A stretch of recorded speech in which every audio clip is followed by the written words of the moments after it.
पर प्रहार करने का सामर्थ्य शेष है काकाश्री, या पराजय स्वीकार करते हैं? जय और पराजय की चुनौती बराबरी के योद्धाओं को दी जाती है बालक। प्रतीत होता है कि अभी तक तुम्हें कोई समर्थ योद्धा नहीं मिला।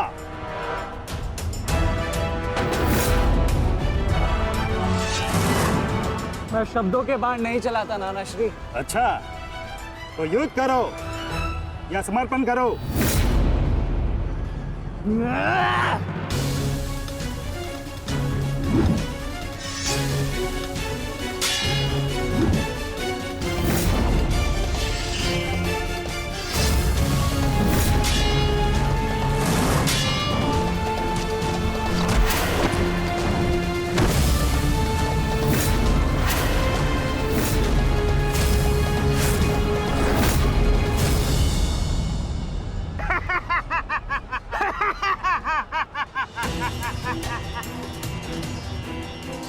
क्या हुआ, थक गए?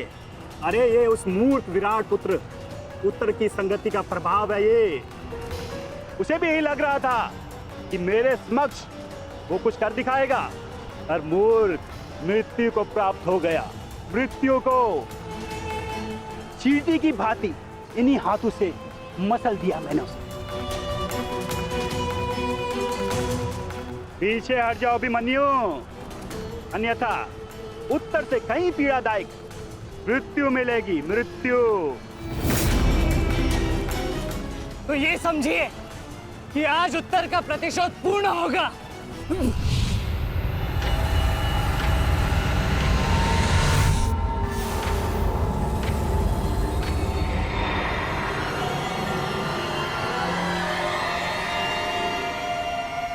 फिर से मूर्खता कर रहे हो अभिमन्यु।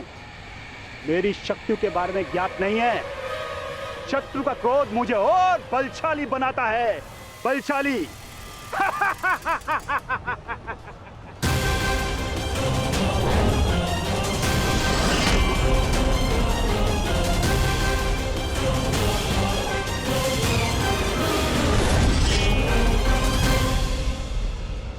इतना ललकारने के पश्चात भी तुम रथ पर छिप कर बैठे हो दुर्योधन। मैं भी कैसा मूर्ख हूं, एक नपुंसक के वध की प्रतिज्ञा कर बैठा। आज तुमने यह सिद्ध कर दिया कि तुम एक क्षत्रिय नहीं बल्कि एक बाल।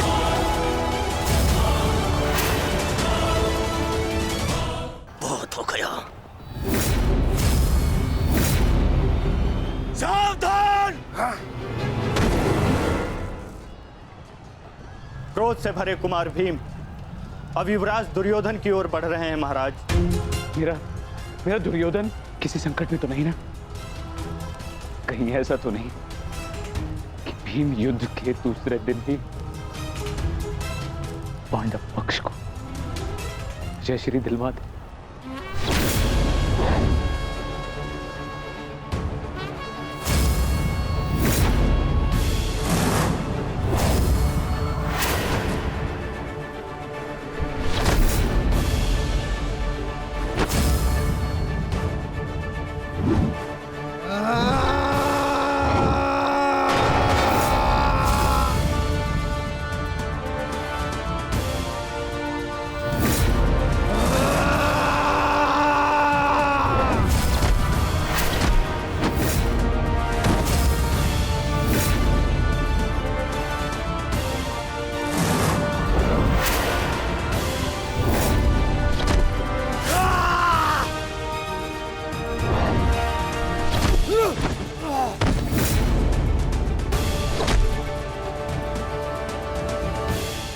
दुर्योधन मारो।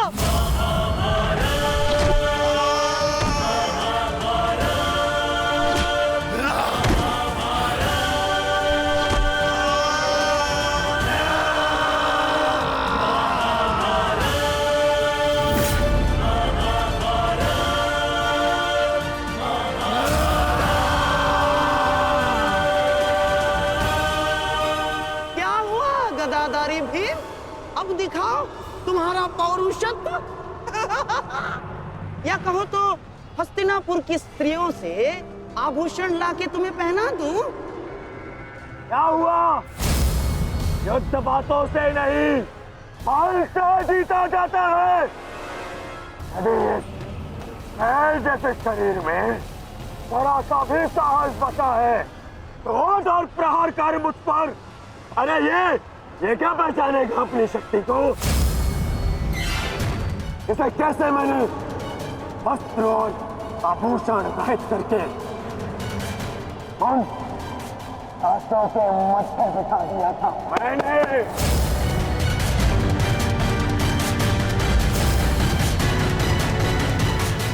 कदाचित ये भी भूल गया है कि कैसे मैंने बड़ी सभा में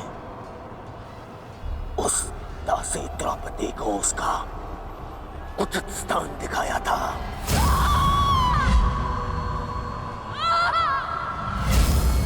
आओ दासी द्रौपदी, आकर मेरी गंगा में बैठो। आओ! वस्त्र हरण करो इस दासी का।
गंगा पुत्र, दुर्योधन की रक्षा कीजिए गंगा पुत्र।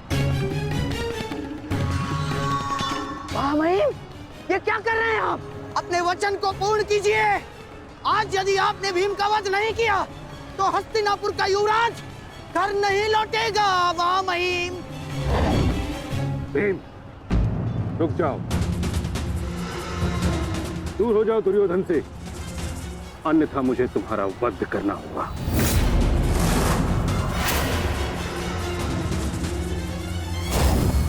सावधान पितामह, यदि आपने भ्राता भीम पर प्रहार किया तो मुझे विवश होकर आप पर बाण संधान करना होगा। हट जाओ भीम।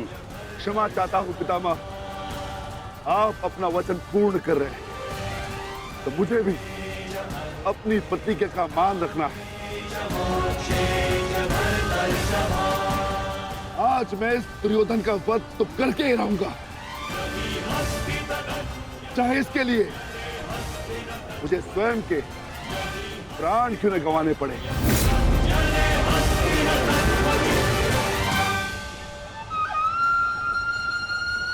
स्वयं के प्राण गंवा सकते हो भीम, परंतु क्या अपने दोनों भ्राताओं को इस आहुति में झोंक दोगे तुम?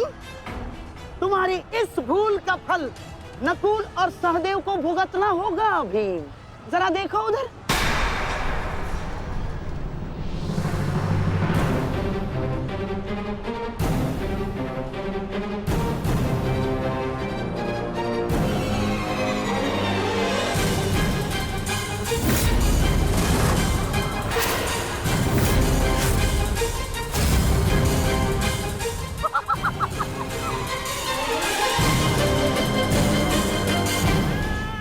पिताश्री,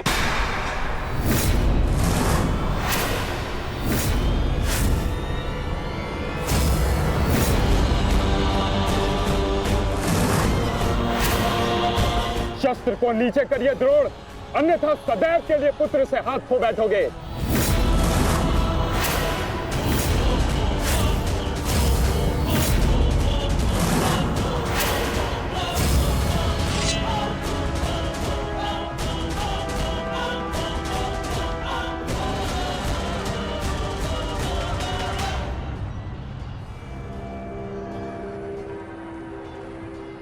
दुर्योधन, तेरा अंत आ गया है।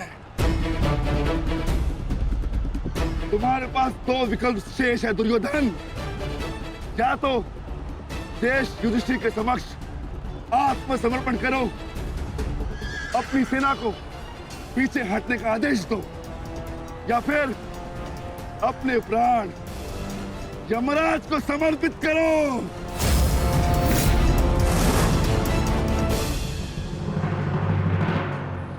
मारो भीम, मारो! शीघ्रता करो भीम! इतनी भी क्या शीघ्रता है राजकुमार युधिष्ठिर?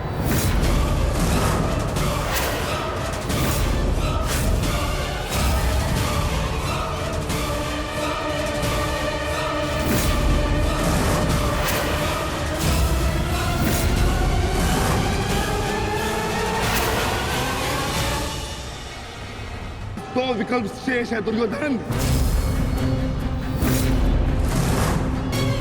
मारो भीम, मारो! शीघ्रता करो भीम! इतनी भी क्या शीघ्रता है राजकुमार युधिष्ठिर?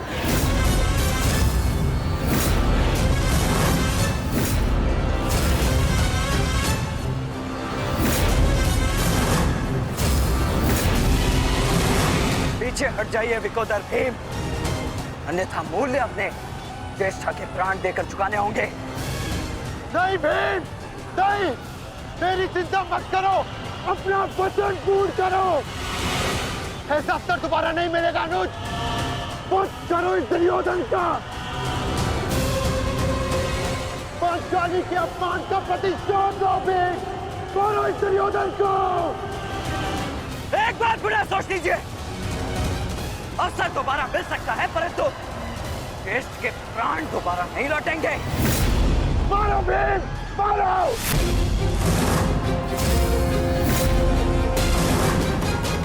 दुर्योधन!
सेवकों, जाओ जाके सबकी सहायता करो, जाओ।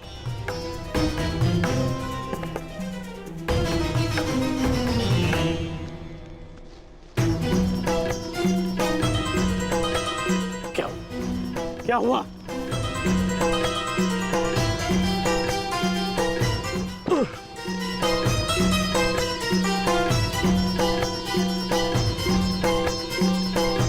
क्या हुआ मित्र?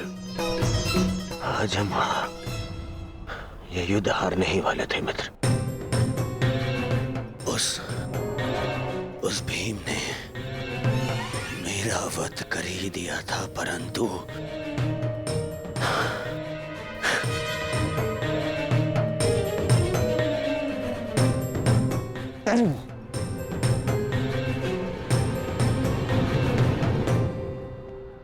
ठीक समय पर आकर वृषसेन ने पूरी परिस्थिति को ही बदल दिया।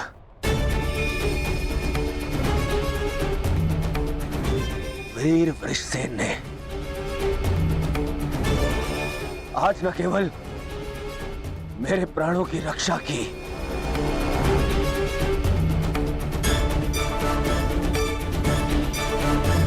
अभी तो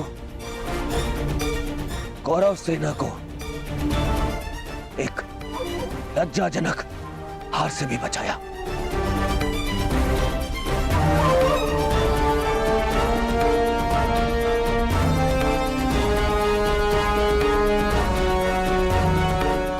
मैं गर्वित हूं तुम्हें अपनी सेना में पाकर पुत्र, गर्वित हूं मैं।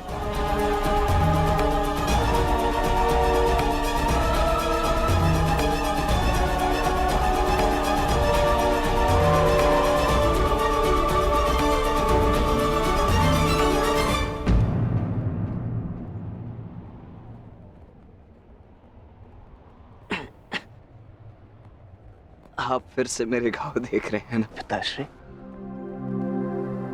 और मैं फिर से यही कहूंगा, चिंता मत कीजिए। आज का युद्ध समाप्त हुआ और युद्ध भूमि में जो कुछ भी हुआ उसे भुला देना ही श्रेयस्कर है। अपितु उन बाधाओं को समझने का प्रयास करना चाहिए जो हमें विजयश्री बनने या प्राप्त करने से रोक रही है।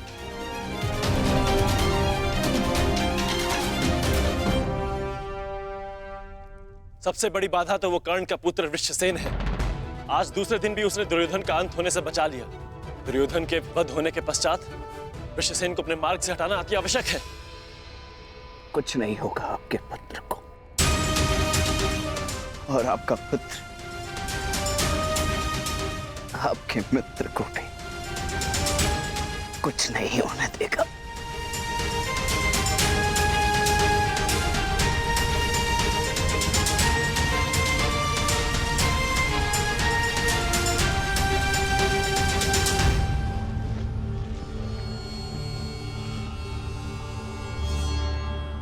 मित्र, आज का दिन हमारे पक्ष में नहीं था। तुम हमारे साथ होते तो कदाचित ऐसा नहीं होता।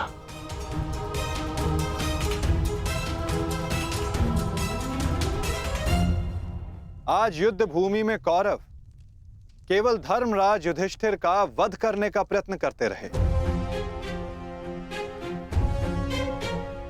और कल हम दुर्योधन को अपना लक्ष्य बनाएंगे।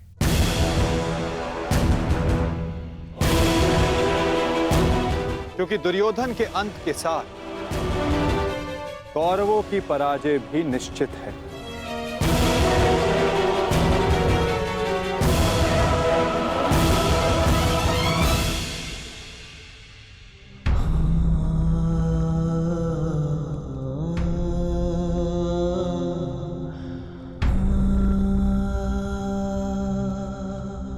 पुत्र,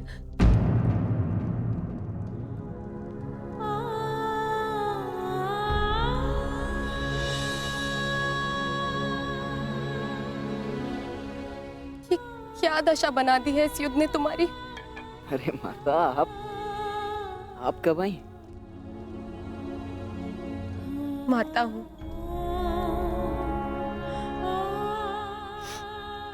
पुत्र को घाव लगता है तो माता को आभास हो ही जाता है। मेरे मन ने कहा कि मेरा पुत्र संकट में है, दौड़ी चली आई।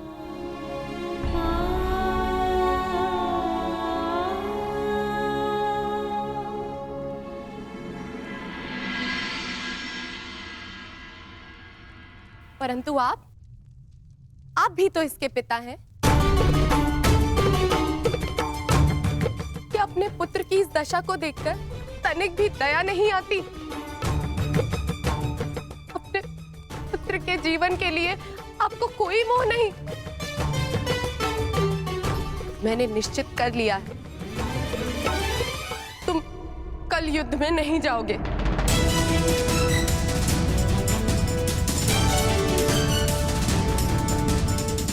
परंतु माता, मैंने कहा ना, ये मेरा अंतिम निर्णय है। पिताश्री, ये तुम्हारे अतिरिक्त कौरव सेना में और भी कुशल योद्धा है। निश्चित रूप से कौरव सेना में कुशल योद्धाओं की कमी नहीं है पिताश्री। परंतु वृषसेन वो उन सबसे भिन्न है। उसकी सोच, उसकी प्रतिभा, उसका तेज प्रशंसनीय है। उससे द्वंद्व करते समय मैंने बहुत कुछ सीखा। यदि वो कौरव के पक्ष में ना होता तो निश्चित रूप से मेरा अभिन्न मित्र होता।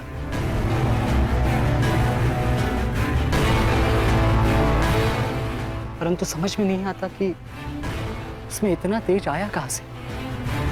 कुछ जन्म से, कुछ कर्म से।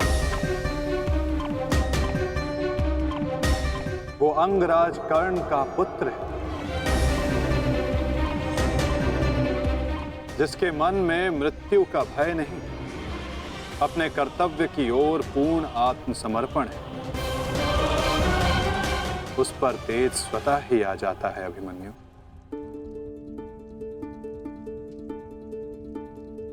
मैं अपने कर्तव्य से मुख नहीं मोड़ सकता माता, क्षमा चाहता हूं।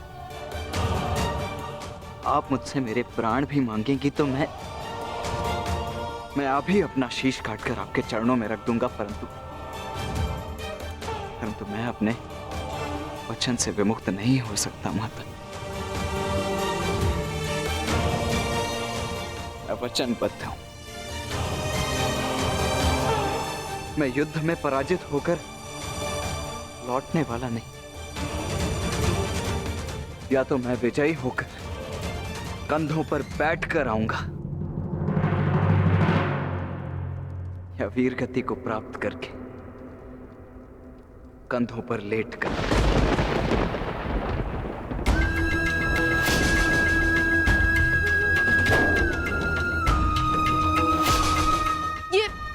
ये आपका पुत्र क्या बोल रहा है? अब आप सुन रहे हैं ना? मैं आपसे हाथ जोड़कर विनती करती हूँ स्वामी, रोकिए इसे। ऐसा कैसे होने दे सकते हैं? कुछ कीजिए। करना तो तुम्हें है सुप्रिया। ममता और कर्तव्य में संतुलन करना है। तुम एक योद्धा की माता हो, तुम्हें अपने हृदय को कठोर बनाना होगा। मेरी अनुपस्थिति में हमारा पुत्र इस महायुद्ध में अत्यंत मुख्य भूमिका निभा रहा है। मुझे उस पर गर्व है और तुम्हें भी होना चाहिए सुप्रिया।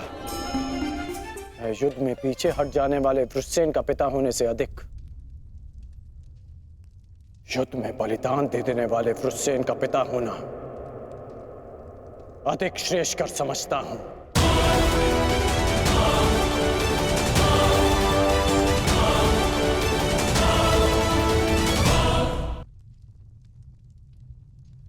और तुम्हें भी समझना चाहिए सुप्रिया, तुम उसकी माता हो, उसकी शक्ति बनो, उसकी दुर्बलता नहीं। हर मनुष्य अपना लक्ष्य चुनता है और मैंने और वृषसेन ने भी अपना लक्ष्य चुन लिया है। हमारा लक्ष्य ये महायुद्ध है और युद्ध बलिदान मांगता है। यदि वो बलिदान मेरा या मेरे पुत्र का होगा तो हमसे अधिक भाग्यशाली और कोई नहीं होगा सुप्रिया। परंतु मैं इसकी माता हूं। हर कोई जो इस युद्ध में है उसकी भी माता है। वो भी किसी का भाई, बेटा, पिता या पति है। यदि हर माता तुम्हारी भांति विलाप करने लग जाए तो इस युद्ध में योद्धा रिक्त हो जाएंगे। जब युद्ध क्षेत्र में मृत्यु समक्ष खड़ी होती है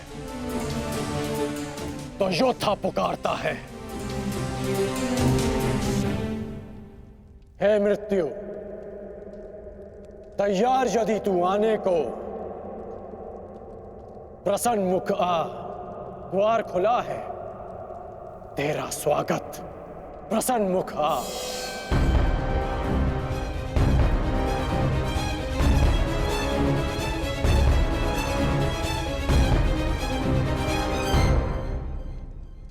दो महायोद्धाओं के समक्ष एक दुर्बल माता कैसे जीत सकती है? यदि आपने निर्णय ले ही लिया है तो ठीक है, किंतु एक बात स्मरण रखना, यदि मेरे पुत्र को कुछ भी हुआ तो उसके उत्तरदायी आप होंगे, और इसके लिए मैं आपको कभी क्षमा नहीं करूंगी।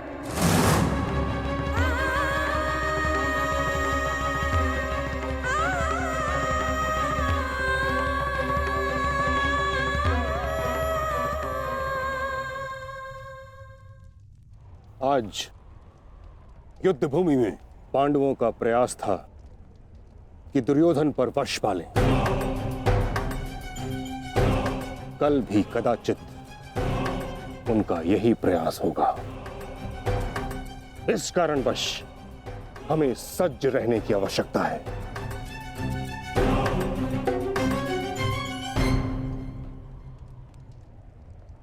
कल हम गरुड़ व्यूह की रचना करेंगे और इस व्यूह का नेतृत्व स्वयं मैं करूंगा। गरुड़ की आंख के स्थान पर मेरा रथ होगा। उसके एक पंख पर गुरुद्रोण आप और दूसरे पंख पर अश्वत्थामा, मध्य में मद्रराज शैल्य और युवराज दुर्योधन अंतिम रेखा पे रहेंगे। कुशल योद्धाओं का दल उनका सुरक्षा चक्र बनकर रहेगा और किसी भी मूल्य पर यह सुरक्षा पंक्ति टूटनी नहीं चाहिए। ये लीजिए, ये नई रणनीति लाए। पितामह, आपकी अब तक कोई भी रणनीति सफल तो हुई नहीं है। ऐसा ना हो कि आपकी ये रणनीति भी असफल रहे। ऐसे मत देखिए, कुछ अनुचित कह रहा हूं, सत्य कह रहा हूं। अब तक आपकी किसी भी रणनीति का कोई भी वास्तविक लाभ हमें नहीं मिला है। आज जो घटित हुआ है और जो घटित हो सकता था, मैं जानता हूं। अरे सेना को छोड़िए, आप तो मेरी सुरक्षा का कर्तव्य, अपने युवराज की सुरक्षा का कर्तव्य भी पूर्ण नहीं कर पाए। हे पितामह, अब मुझे आप पर विश्वास नहीं रहा पितामह। नहीं दुर्योधन, पितामह के अतिरिक्त तुम्हारी रक्षा और कौन कर सकता है? मैं करूंगा, मैं करूंगा, मैं करूंगा, मैं करूंगा।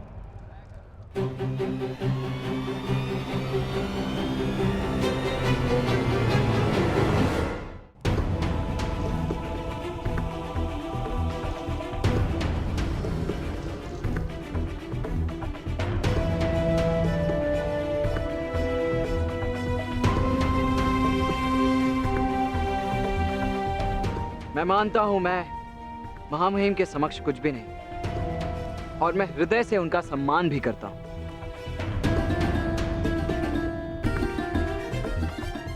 किंतु यदि युवराज मुझे अवसर दें तो मैं उनकी सुरक्षा के लिए सदैव तत्पर रहूंगा।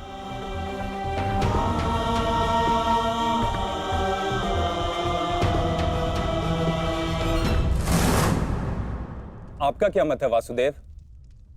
कल कौरव किस रणनीति के साथ युद्ध क्षेत्र में उतरेंगे?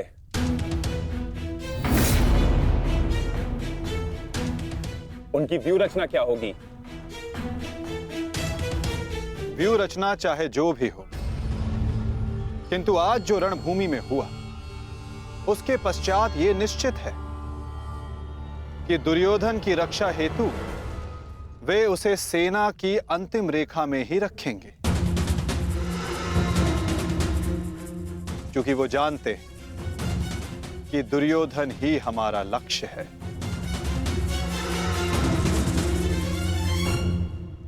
यदि ऐसा है तो फिर हमें कौन से व्यू का उपयोग करना चाहिए माधव? अर्धचंद्र व्यू पार्थ।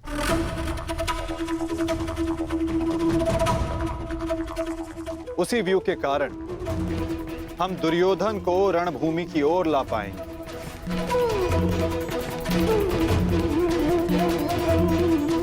और यदि दुर्योधन व्यू से बाहर नहीं आया तो ये उसकी दुर्बलता समझी जाएगी और मानसिक पराजय भी।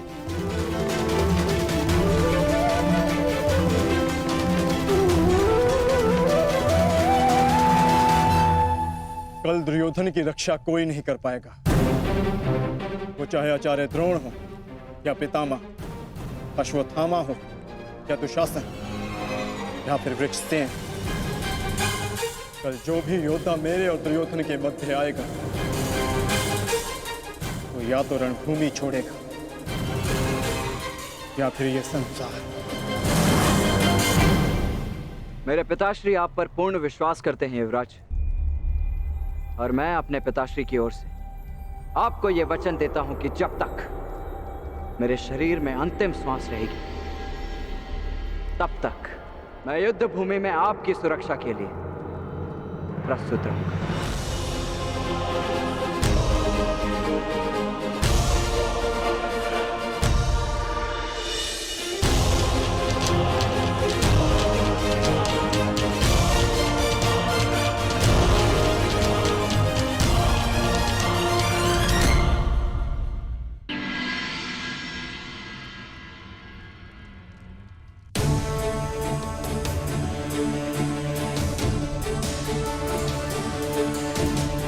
आज युद्ध का तीसरा दिन है। मेरी इच्छा है कि तुम हर परिस्थिति में मेरे साथ रहो। तुम्हारी सुरक्षा हेतु यह आवश्यक है। आप केवल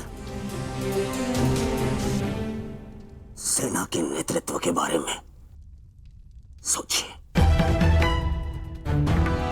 तुम्हारी कुतर्कता का मैं उत्तर देना नहीं चाहता दुर्योधन, परंतु दो बातें स्मरण रहें दुर्योधन। प्रथम, जीवित रहने का प्रयास करना। द्वितीय, सदैव मेरे पीछे ही रहना।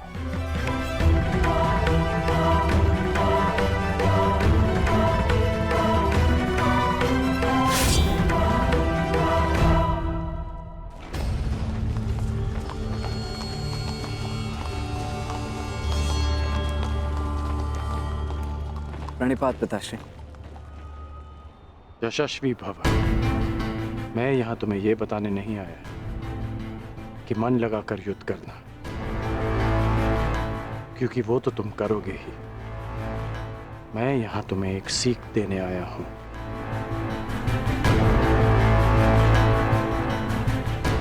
युद्ध क्षेत्र में योद्धा कहां है, ये जानने का सबसे अच्छा संकेत है उसके युद्ध की पताका। तुम्हें जिसकी भी रक्षा करनी है या जिस पर भी प्रहार करना है, उसके रथ की पताका को जानना, पहचानना बहुत आवश्यक है। मैंने ये तुमसे पहले नहीं कहा, पर आज कह रहा हूं कि मुझे स्वयं पर गर्व है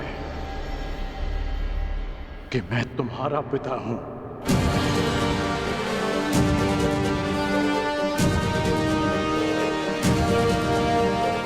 कल्याण हो तुम्हारा पुत्र। अपने पूरे कौशल से युद्ध करना और विजयी बनना, ताकि संसार स्मरण रखे कि तुम राधे कर्ण के पुत्र हो। सदा स्मरण रहेगा पिताश्री। जब मृत्यु युद्ध क्षेत्र में सामने खड़ी हो तो योद्धा कहता है, हे मृत्यु, तैयार यदि तू आने को, प्रसन्न मुखा। द्वार खुला है, तेरा स्वागत, प्रसन्न मुखा।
समय आ गया है पार्थ। क्या करना है? स्मरण है ना?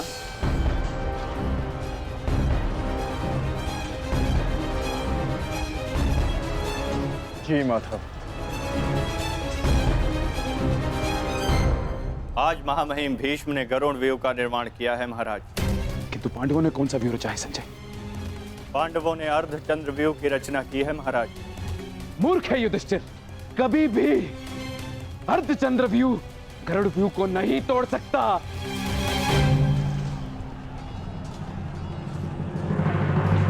प्रस्थान करो विकोदर। जो आदेश वासुदेव। अपने साथ कुछ सैनिक भी लेते जाओ। जी वासुदेव। सैनिकों, आगे बढ़ो।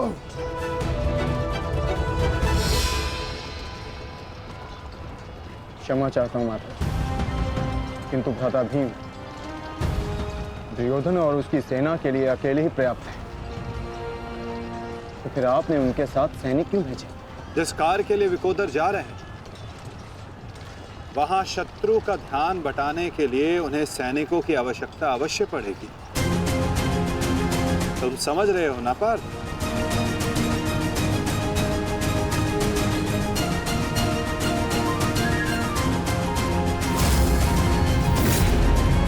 दुर्योधन, कल जो कार्य अधूरा रह गया था उसे पूर्ण करने का आज समय आ गया है। हाँ भीम, हाँ, क्योंकि नियति ने तुम्हारी मृत्यु मेरे हाथों लिखी है, मेरे हाथों। आओ, एक बार पुनः सोच लो दुर्योधन, कल मैंने ही तुम्हें प्राण दान दिया था और उसी के कारण आज तुम एक भयभीत हिरण की भांति पितामह की छाया में छिप कर बैठे हो। बाहर निकलो और लड़ो मुझसे। दुर्योधन, कहीं ऐसा तो नहीं कि तुम्हें अब समझ में आ रहा है कि रणभूमि सजाकर तुमने कितनी बड़ी मूर्खता की है? अभी ज्ञात हो जाएगा कि किसने कितनी मूर्खता की है। आओ दुर्योधन, मैं तुम्हारी प्रतीक्षा कर रहा हूं। साथी,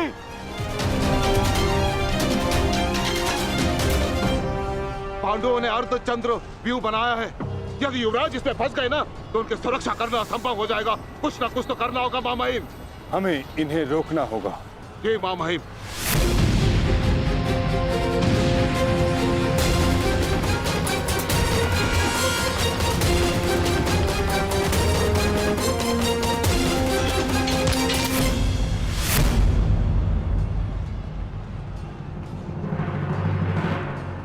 प्रणिपात प्रपितामह।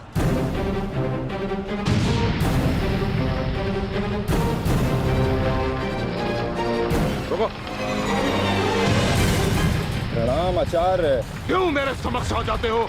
मेरा जन्म ही सदैव आपके मार्ग में आने के लिए हुआ है आचार्य।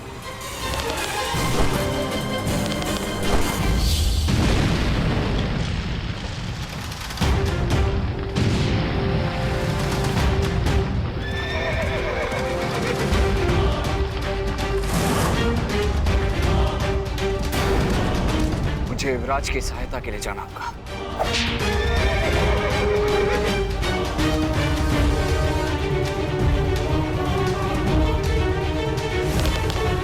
सावधान दुर्योधन!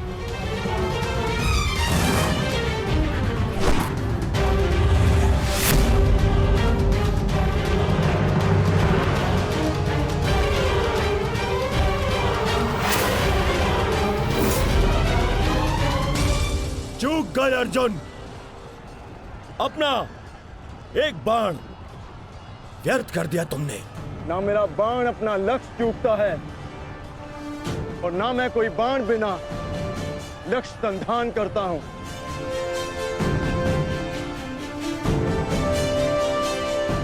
अर्थात इसलिए ताकि पितामह भीष्म मुझे ढूंढ ना पाए। ये युद्ध हम भाइयों के मध्य है, तो फिर इसमें आचार्य द्रोण और पितामह को कष्ट क्यों देना?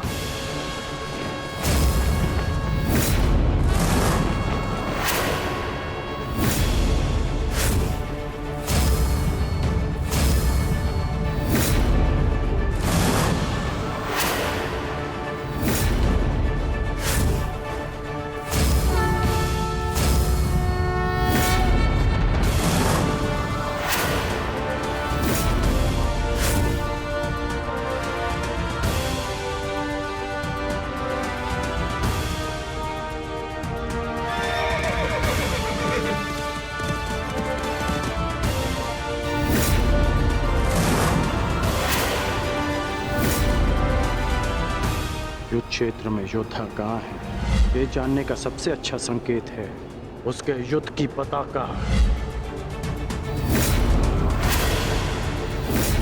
सारी पांडव पताकाएं एक साथ, अर्थात वहां कोई एक विशेष शत्रु है, और वो विशेष शत्रु युवराज दुर्योधन के अतिरिक्त और कोई नहीं हो सकता।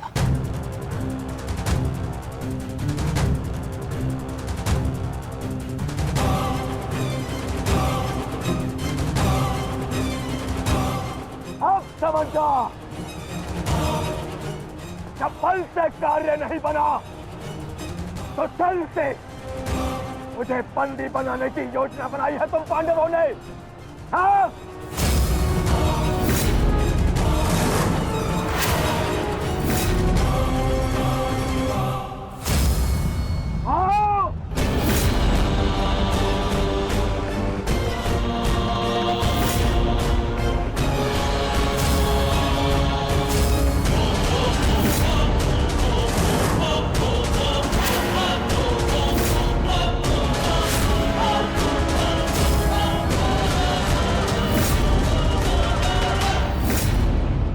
सावधान दुर्योधन,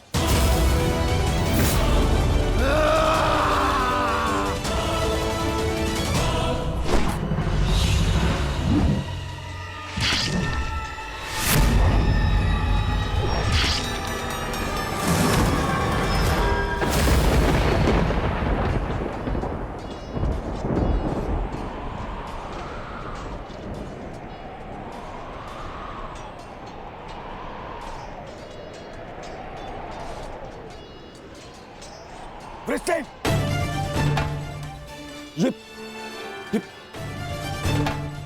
ये क्या किया तुमने पुत्र? वचन पूरा किया। उठो उठो उठो।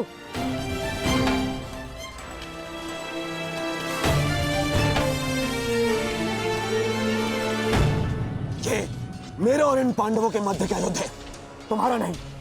तुम जाओ, ये मेरा आदेश है, जाओ यहाँ से। आज यदि स्वयं ईश्वर भी मुझे आदेश दे तो मुझे स्वीकार नहीं है युवराज। आपके द्वार से कोई खाली हाथ नहीं लौटना चाहिए युवराज। शत्रु युद्ध मांग रहा है यार, आइए मिलकर उसे युद्ध का आनंद देते हैं।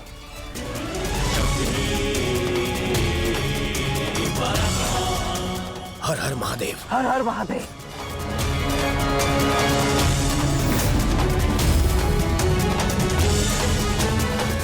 उठ जाओ वृषसेन, आज मेरे और दुर्योधन के मध्य जो भी आएगा या तो रणभूमि से जाएगा या इस संसार से।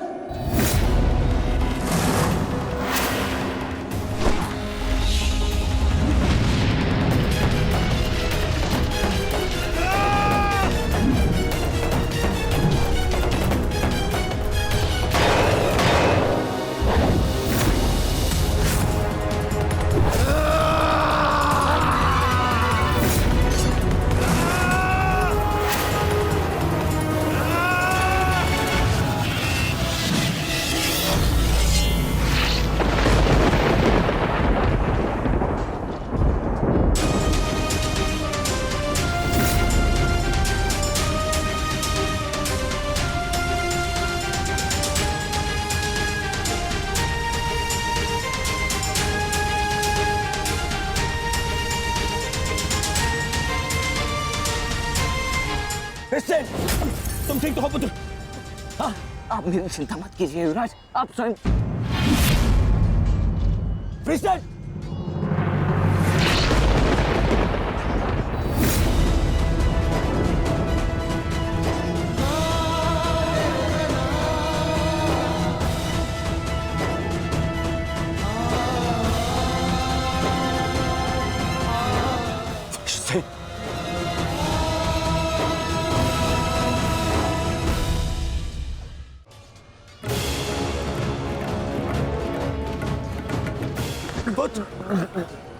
वृषसेन, अभी भी समय है, लौट जाओ।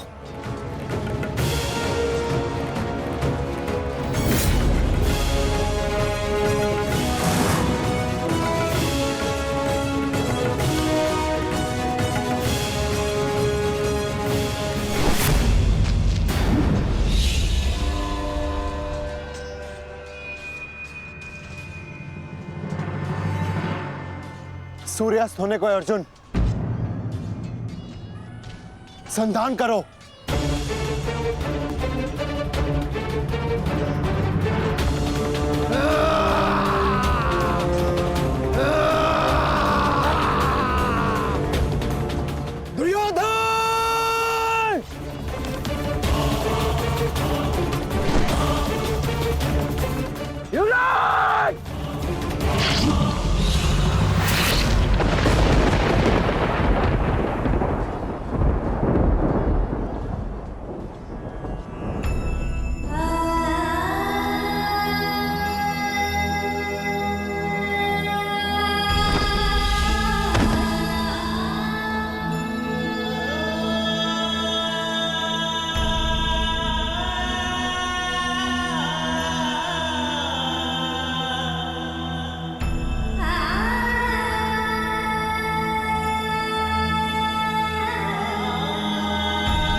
युवराज,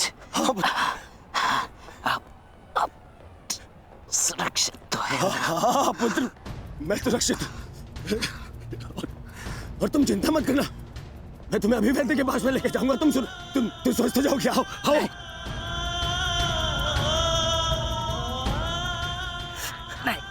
नहीं युवराज, मेरे पास समय नहीं है। नहीं। मुझे कहीं और जाना है। कहाँ जाना है पुत्र? मुझे जाना।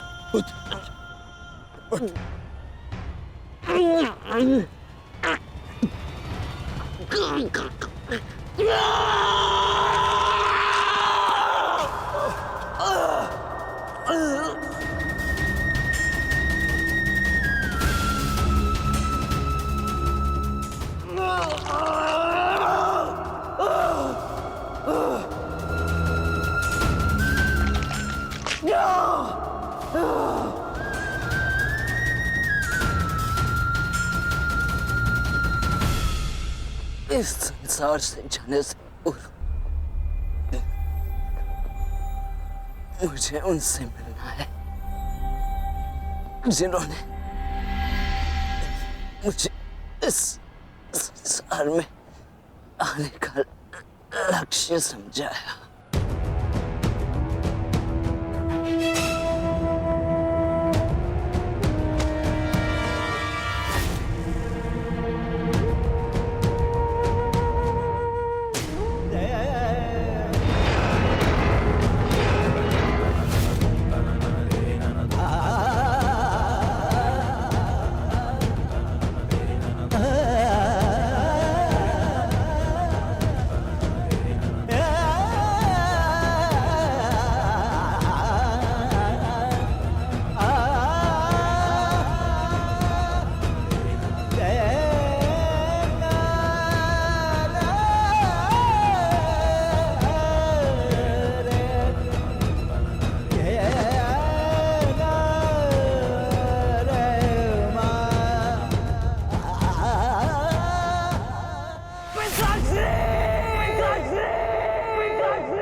वचनबद्ध हैं। आप व्यापार नहीं करेंगे। मैं नहीं चाहता कि कल कोई कहे कि वृषसेन के कारण वचनवीर कर्ण ने अपना वचन तोड़ दिया।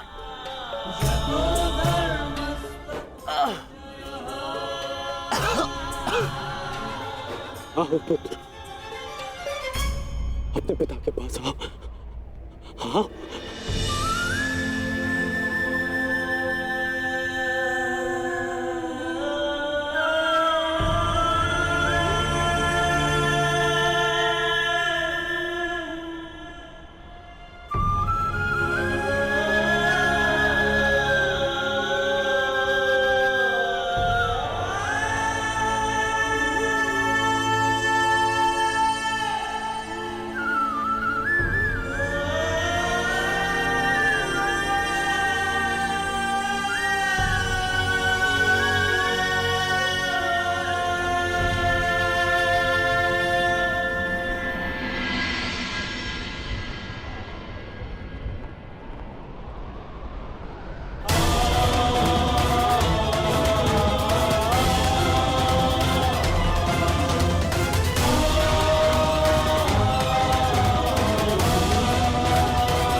मैंने अपना वचन पूरा किया पिताजी।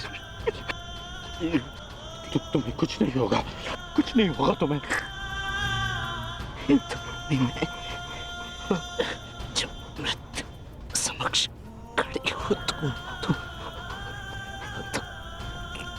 क्या कहता है? हे मृत्यु यार, यदि तू आने को प्रसन्न मुख द्वार खुला है, तेरा स्वागत प्रसन्न मुख।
पुत्र पुत्र उठो उठो पुत्र उठो, तुम्हारी माता तुम्हें इसकी आज्ञा नहीं देती।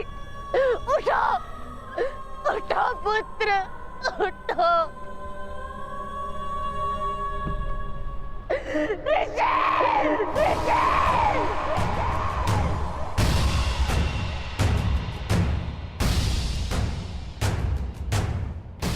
पांडु पुत्रों की पांडु पुत्रों की पांडु पुत्रों की पांडु पुत्रों की